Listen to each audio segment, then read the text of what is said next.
Good,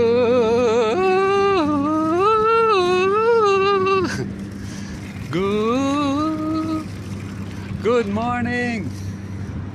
Balik rin natin. Good morning. Para hindi masyadong formal.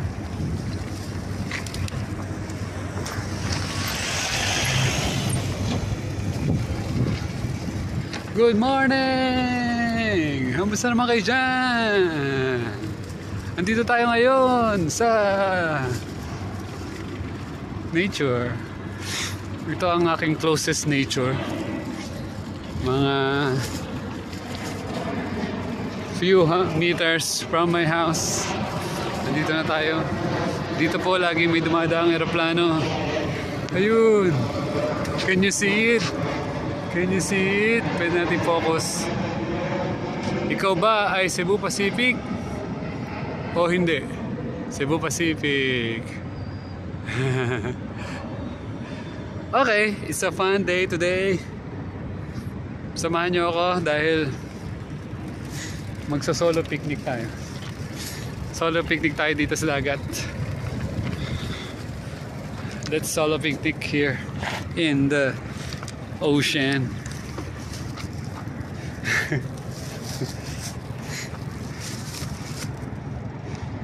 Meron tayong dalang napakasarap na pagkain. Papakita ko sa inyo.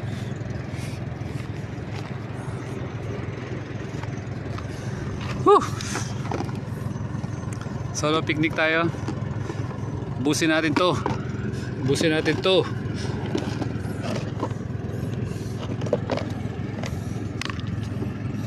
Napakasarap, exciting. Hindi masyadong healthy dahil meron tong mantika.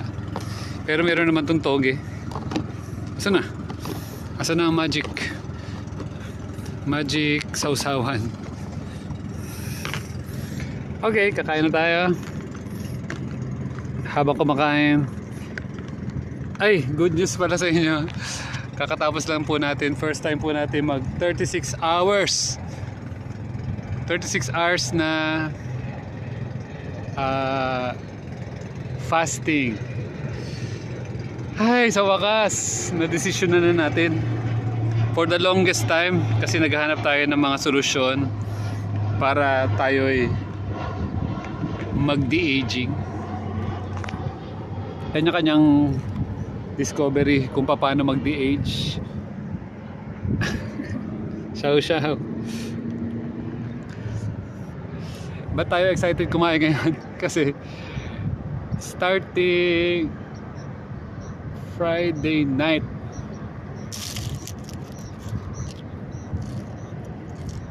no, Monday night, Sunday night.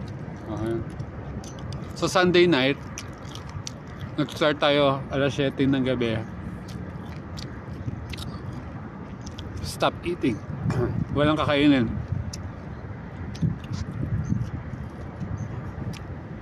At walang iinumin. So natapos ako ng 24 hours ng Monday 7 PM.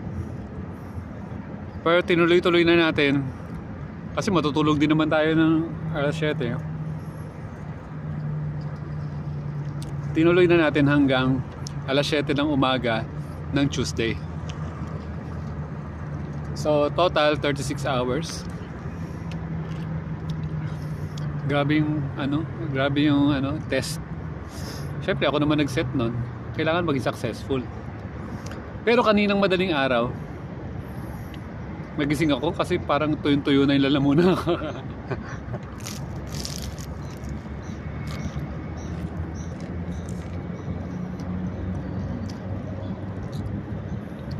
So, uminom tayo ng konting tubig lang.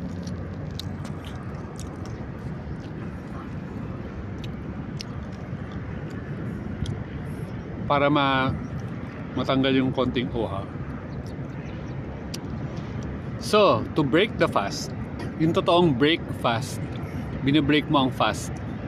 Ang totoong break fast, binibreak mo ang fast. Inulit ko lang. So binrake ko ang fast sa pamamagitan ng buko. Ipopost ko yun sa Facebook channel, Facebook page. Kumain ako ng buko. Uminom muna ako ng buko, 50 pesos. Ayan, bago na naman oh. Ito, Philippine Airlines. So, sarap.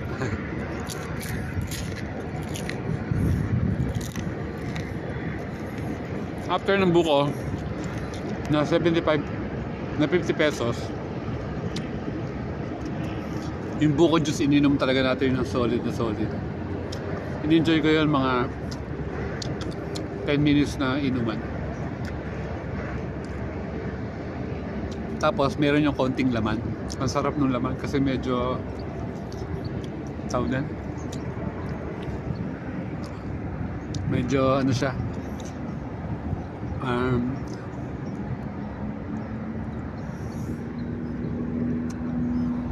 soft, sobrang ano siya, yung malauhog. Masarap masyado yung buko. Super enjoy. Malapit na ako mag-upgrade next time, 2 buko na kakainin ko. Very nourishing. So after ng 50 pesos na buko, dumiretso ako sa lumpiang hubad. Lumpia siya na wala na siyang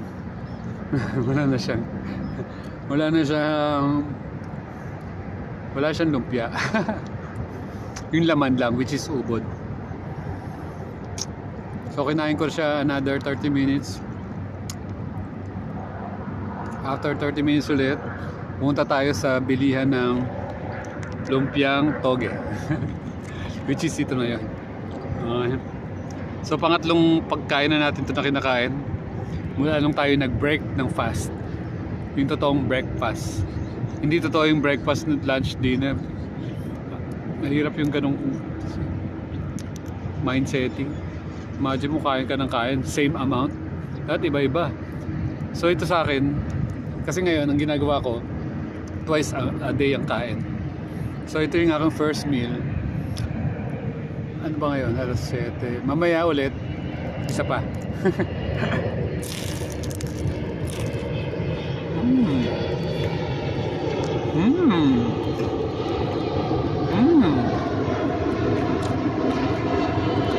Pag-uwi natin mamaya, pag-uwi ko mamaya, magluluto ako ng saba. Solve na yung buong umaga ko.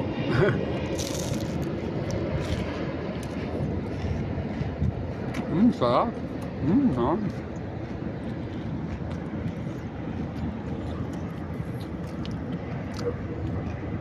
Salamat sa mga subscribers, salamat sa panonood nyo lagi ng aking mga trip sa buhay. Yan po yung bike natin na sa likod.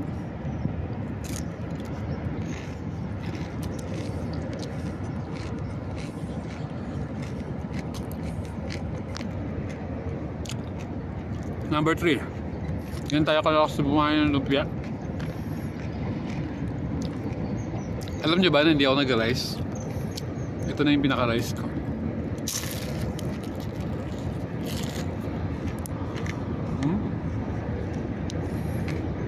Ang laman niya, toge, may konting kulay.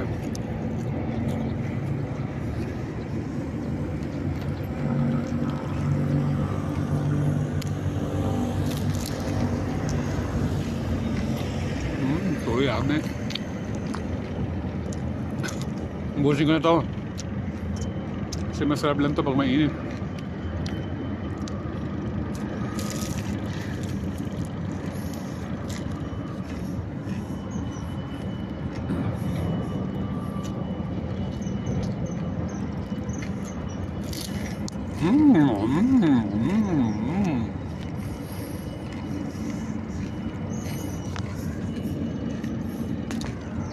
So 5 yung binili natin, bali 10 piso lang to, 50 pesos. So nagastos natin ngayong umaga pa lang, ha, magastos talaga, no? 50 pesos na Buko, 75 na lumpiang hubad. So 125 na. Ito, 50 ulit. 10 piso isa na ito eh. 50 plus 75, 125. Plus 50 ulit. 175. Tapos bumili tayo ng saba na 70 pesos. So magkano na yan? 175 245. Okay lang. Hindi naman tayo kumain ng 2 araw eh. Ay, hindi 1 araw.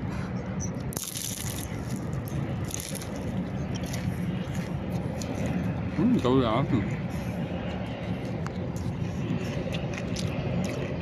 Sige na. Once a week din to ah. Once a week din. Kasi ayaw na natin lagi na prito. Pero minsan-minsan lang. Break ang fast.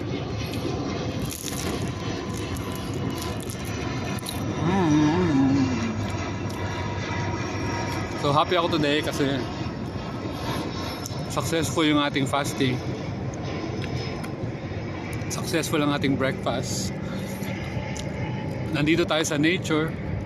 Ayun na yung pangatlong aeroplano, Cebu Pacific ulit. Nako!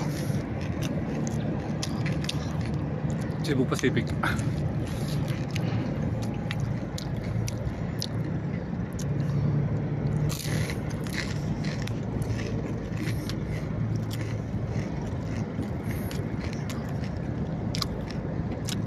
Idudugtog ba natin? Napindot ko yung back. Okay. Napain na lupya.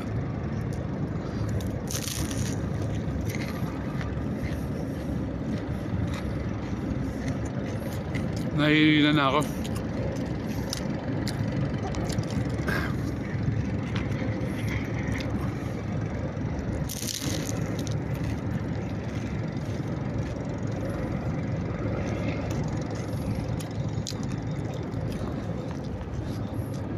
Ilang minutes na ba yan? 10 minutes? Okay. Final 1 minute. Thank you for watching. I love you all. Update ko kayo sa susunod ng mga araw kung ano pang mga gagawin natin sa buhay. Natapos nga pala yung ating 45 days tour, Davao and Laguna.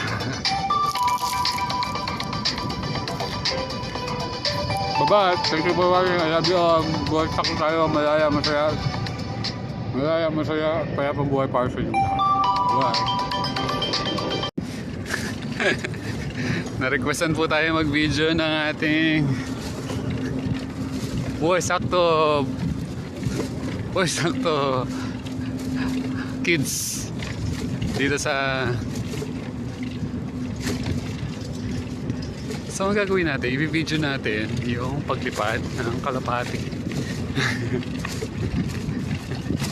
Nakiusap yun, gagawin natin mabait naman tayong videographer. First time daw nilang ihagis to mga batang kalapati.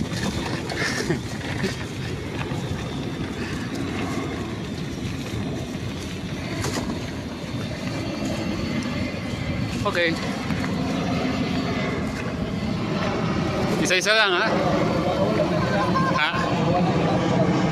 Hinahagis ba yan? Ay! Lumipad na.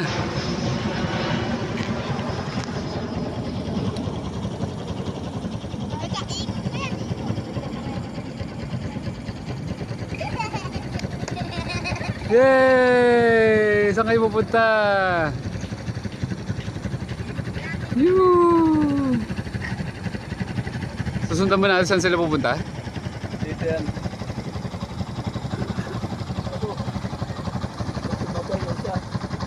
Ilan ba yan? 4 no?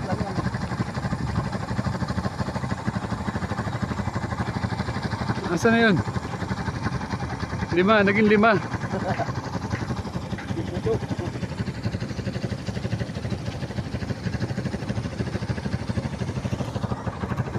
Naging 5. Ang galing, 4 siya kanina, naging 5 na.